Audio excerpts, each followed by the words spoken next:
Hi, and welcome back to the channel. Today, we'll be creating a memory box as described in the book Sibling Grief. So, let's get started. Alright,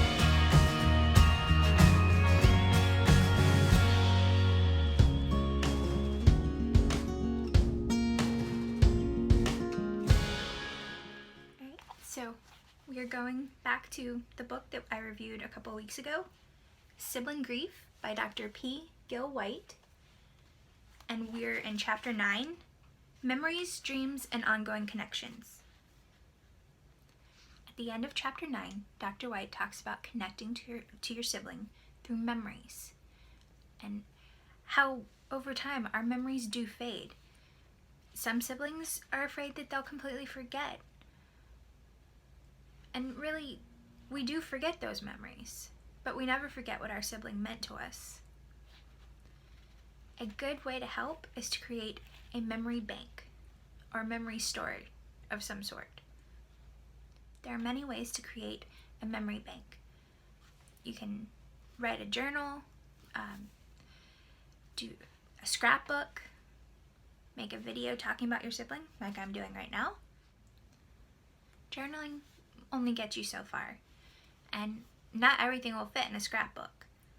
So another option is to create a memory box using what's called linking objects. Any special object that reminds you of your brother or sister. These can be pieces of clothing, it could be toys, books, pictures, letters, anything that reminds you of your sibling. Photos are also really special to have in your memory box, because I know for me, with it being almost 9 years, I do find myself sometimes forgetting a little bit of how he looked. Not exactly, but the specifics, his face is a little fuzzy in my memory. So photographs, they help a lot. It's normal to want to be close to our sibling, and since we don't have them here with us, to have special items of theirs is a good way to help remember them. Alright, so now it's time to create our box.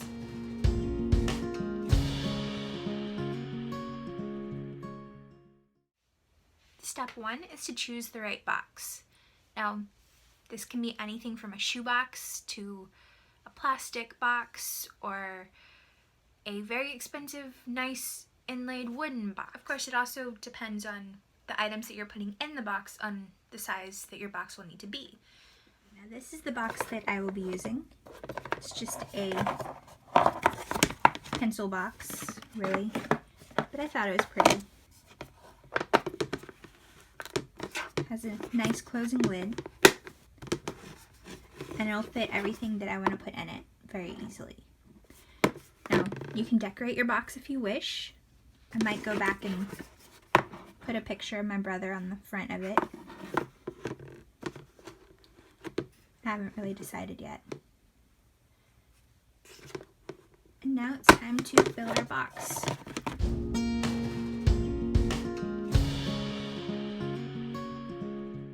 Alright, step 2 is to gather all your items. I figured for the purpose of this video, about 5 or 6 items would work great. You can choose whatever you'd like for your box, and however much you want to put in there, you can just whatever you want to do.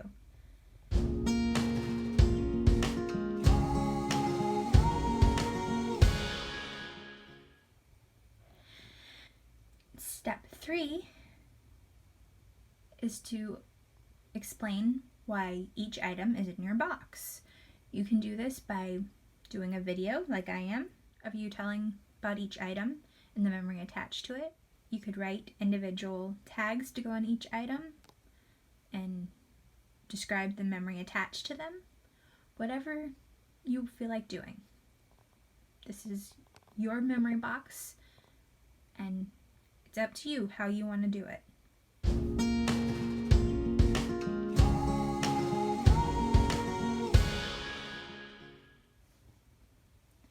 My first item, or items rather, they go together. My brother loved Pokemon. he collected all of the Pokemon cards. This is one of them.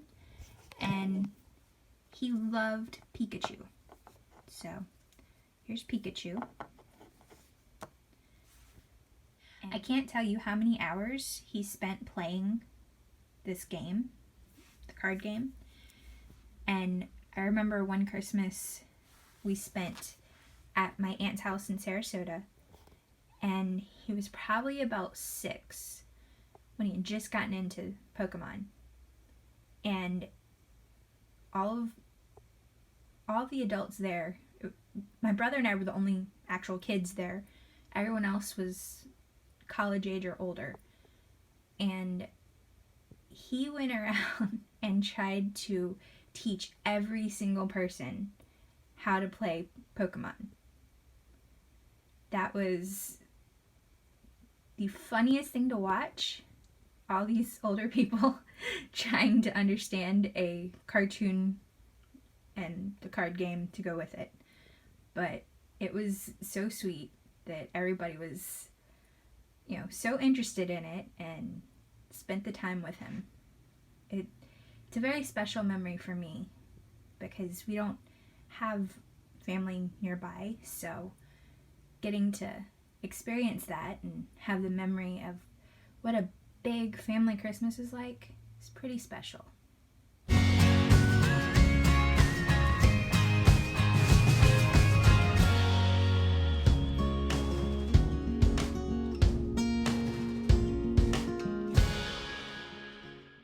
Alright, the second item for my box is part of a Beyblade. I know we have the rest of them somewhere, but unfortunately our house flooded a couple years ago, so we lost a lot of these little things and little toys and stuff that he had over the years that were in storage, packed away in his closet, that when he passed away at 18 he was no longer using, but he still had them. But we lost a lot of them, but this is part of one.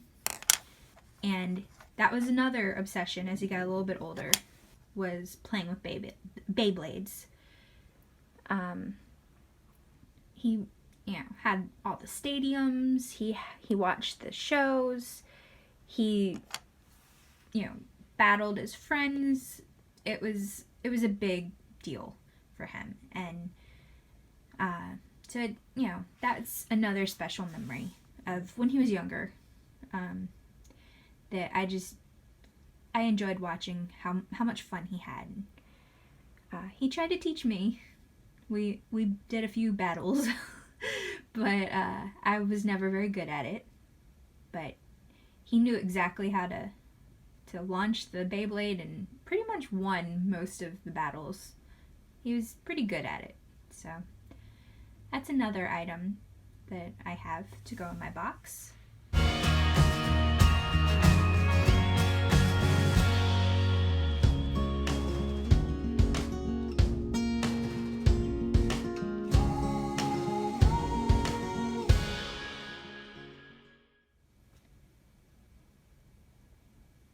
third item I have is this necklace with a rock that John gave me. He went on a trip, I think he was around 13, 14, and for the first time he actually brought me back something, and it was this necklace with a rock, and so I have treasured it ever since. And it's, I haven't worn it in a while.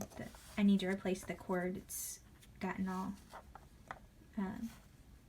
discolored from age and everything, but it's special, and I usually keep it on my dresser. And I just love the way it looks, and that it's special that he actually thought of me and brought me something back.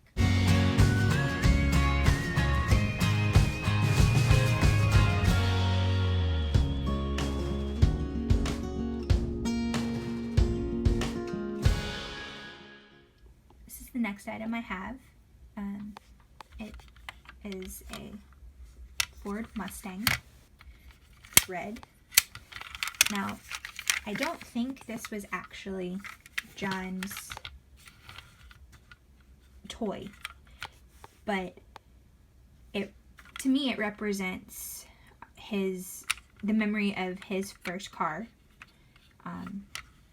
which was nicknamed Bob the Mustang. He just had to have this car. Somebody he knew was selling it, and he had to have it. So for his 16th birthday, my parents bought it for him, and we decorated the windows, with the window paint pins, and I don't think I have any pictures of that. I wish I did, but it said, like, happy 16th birthday, and just drew all over it. And we had a couple of his friends meet us at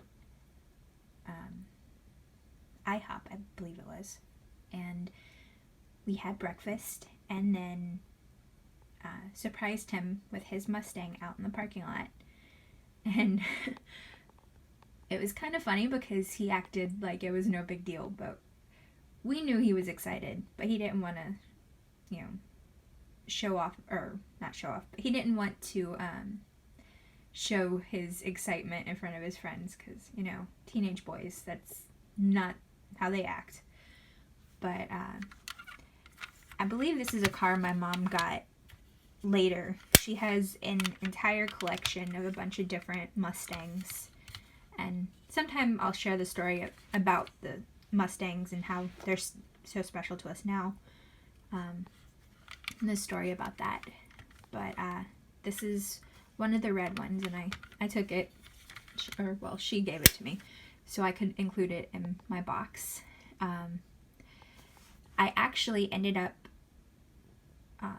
right after John left us, my car that was my first car gave out, and my dad decided that instead of fixing it, he just gave me John's car. So I drove his Mustang around for a while until a construction vehicle rear-ended me and totaled the car. And then we had to let go of it, and that was a really hard thing to do, having to clean it out and finding little things that had actually been John's that were still left in there that we had missed. And to remember the car by, I actually took the little metal pieces off the side of his car, and I broke them off since they were going to be totaling the car anyway. I figured they didn't need it, so I took them off and put them in a shadow box for my mom. And I think I included the cigarette lighter too, because my brother unfortunately had a bad smoking habit, and so he used that cigarette lighter probably a lot. And so even though it was not a habit my parents appreciated, it's still, something that he used, so I made sure to include that, and I put them in a shadow box for the next Christmas. And that was a special gift. If I can get a picture of that, I'll include that in this video as well.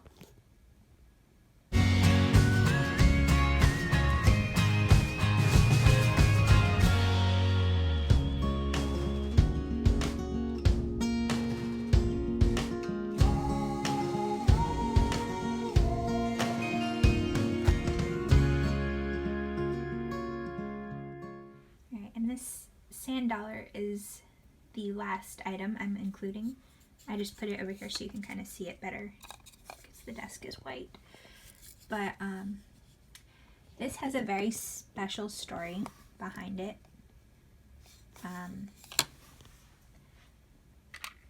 We went to Sarasota, Florida again. My aunt lives there, and my brother was probably about 14. It would have been right before his accident, so he was probably about 14 at the time. And we had always heard about how they found sand dollars regularly, but when we had been there hadn't really been a lot of sand dollars. Not very good sized ones that could be found. But for some reason that summer there were a lot, and we were able to make it out to the sandbar, and we found a lot of these very large sand dollars. It's about the size of the palm of my hand. And my cousins are both about almost 15 years older than me, and so that they were there with their wives, and one of my cousins and his wife challenged me and my brother to see who could collect the most sand dollars before we left. And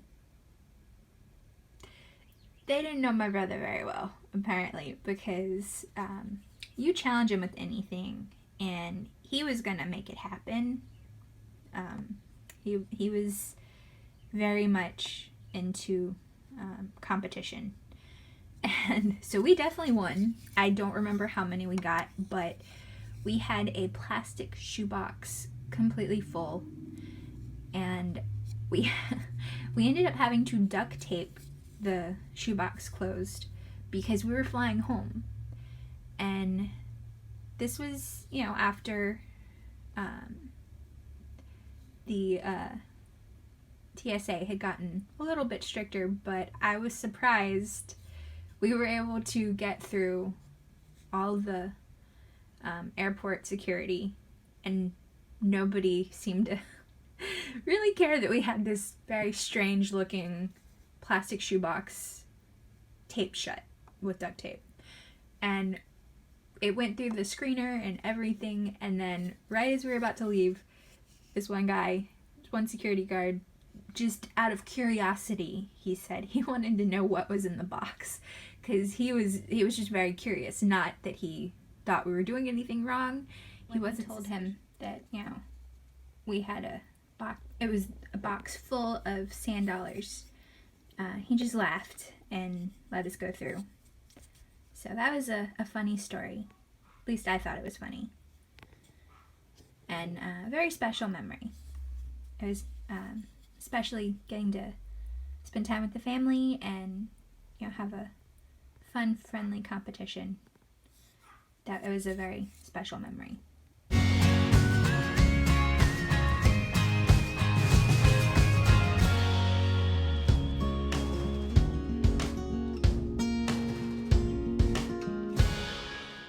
If you enjoyed this video, please give it a thumbs up. And also, leave a comment below if you plan to make a memory box of your own. I'd love to hear all about it. And also, subscribe to the channel and hit the notification bell. I upload every Wednesday. Thanks for watching.